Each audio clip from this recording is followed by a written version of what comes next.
La RS Roma batte il Vittorio Veneto 1-0 nello scontro diretto e fa un passo fondamentale verso la salvezza. La sfida si decide dopo appena 2 minuti di gioco quando Claudia Palombi lascia partire un tiro a spiovere che sorprende Reginato. Inutile il tentativo con i piedi del portiere di evitare il gol. Sì, ho provato questo tiro, la palla mi è capitata proprio benissimo, ho pensato che c'era il sole e magari potevo mettere in difficoltà il portiere e ho provato senza paura. Il Vittorio Veneto ha tutto il tempo per raddrizzare la partita, ma non è incisivo.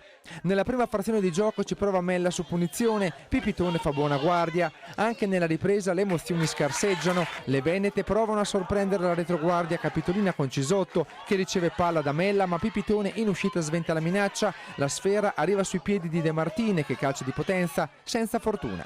La Res risponde con un colpo di testa di Palombi sugli sviluppi di un corner, Reginato para. Le giallorosse cercano il gol della sicurezza, Simonetti serve in profondità Biasotto, la sua conclusione esce non di molto. Alle fischio finale esulta la Res Roma che batte 1-0 il Vittorio Veneto. A parte la prestazione di oggi che secondo me è stata molto sottotono, abbiamo sbagliato completamente l'approccio alla partita e non abbiamo fatto niente per pareggiare la partita, anche se siamo venuti a Roma per non perdere e dopo 2 minuti su un'indecisione diciamo fra portiere e difensore abbiamo preso il gol. Tutte le società meritano di stare in Serie A e non lo dico per scherzo, torno a ripetere che questa è una formula tagliagambe che penalizza chi si sta sacrificando e a cui avevano garantito una Serie A d'élite che doveva avere continuità quando hanno portato a 12 negli altri sport, gironcini a 12 retrocede una, qui siamo ancora a 4 e retrocederà